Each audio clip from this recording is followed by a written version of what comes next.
Area 51 एक ऐसी जगह है जिसके बारे में दुनिया का हर इंसान जानना चाहता है। कुछ लोग कहते हैं वहाँ एलियंस है, तो कुछ कहते हैं कि वहाँ यूएफओ छुपाए हुए हैं। लेकिन अगर मैं बोलूँ कि सच एलियन से भी ज़्यादा शॉकिंग है। और सबसे बड़ा सवाल, अगर वहाँ एलियंस नहीं है तो फिर यूएस गवर्नमेंट इतना कुछ क्यों छुपा रही है। आज इस वीडियो में हम सिर्फ मिस्ट्री नहीं, उस मिस्ट्री के पीछे का रीज़न जानेंगे। So welcome to Reason for Why, जिसका मोटो है the less we know the more we imagine, so let's know more. शुरुआत होती है जुलाई 1947 से। अमेरिका में यूएफओस को लेकर बड़ा क्रेज चल रहा था। देश भर में छोटे बड़े शहरों से खबर आ रही थी कि लोगों ने आसमान में कुछ उड़ते हुए देखा है, यूएफओस को देखा है। इस क्रेज की शुरुआत करीब एक महीने पहले 24 जून 1947 को हुई थी, जब अमेरिका का एक प्राइवेट पायलट ने ये क्लेम किया कि उन्होंने सियाटिन शहर के ऊपर 9 चमकीली यूएफओस उड़ते हुए देखी है। उन्होंने कहा कि उनकी स्पीड तकरीबन 2000 किलोमीटर तक थी। इस बात से 2 हफ्तों के अंदर अंदर अमेरिका के कोने कोने से खबर आने लग गई कि लोगों ने आसमान में यूएफओस को उड़ते हुए देखा है। मीडिया में भी इसकी बड़ी चर्चा होने लग गई थी। और तभी नवेडा सिटी के लोकल ने ये क्लेम किया, इस घटना से तकरीबन 3 हफ्ते पहले उसके बैकयार्ड के अंदर कुछ मेटल की चीज गिरी है। और उसने उस मेटल की चीज को नवेडा के आर्मी कैंप के पास पहुंचा दिया था।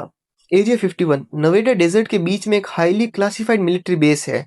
ऑफिशियली यहाँ एक्सपेरिमेंटल एयरक्राफ्ट्स का टेस्ट किया जाता है। लेकिन प्रॉब्लम यह है कि गवर्नमेंट ने इस जगह के एग्जिस्टेंस को सालों तक डिने किया। सोचो, अगर सब कुछ नॉर्मल था तो फिर छुपाया क्यों गया?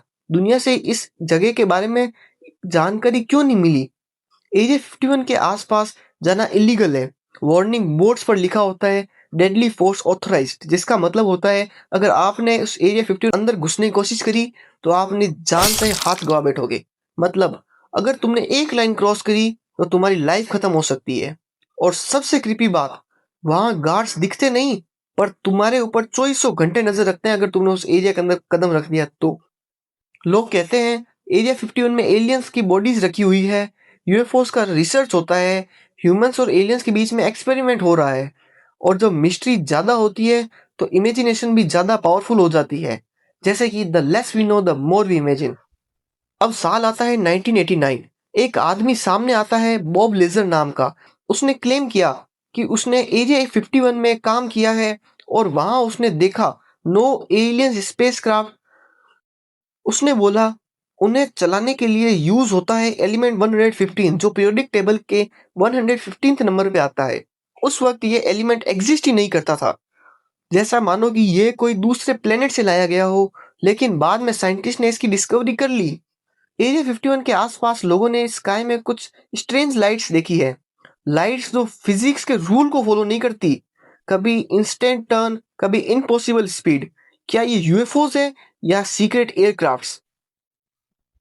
और अब सवाल बड़ा, अगर एलियंस नहीं है तो फिर इतनी सीक्रेसी क्यों? कुछ लोगों को वहां जाने दिया क्यों नहीं जाता? क्यों इतनी हैवी सिक्योरिटी है? आंसर सिंपल सा है लेकिन शॉकिंग है। एरिया 51 एलियंस के लिए नहीं बल्कि ह्यूमंस के लिए डेंजरस है। यहाँ टेस्ट होते हैं वर्ल्ड के सबसे एडवांस सीक्रेट एयरक्राफ्ट, जैसे selfie technology, spy planes, experimental weapons. और अगर ये टेक्नोलॉजी किसी एनिमी कंट्री को पता चल गई तो नेशनल सिक्योरिटी को रिस्क हो सकता है।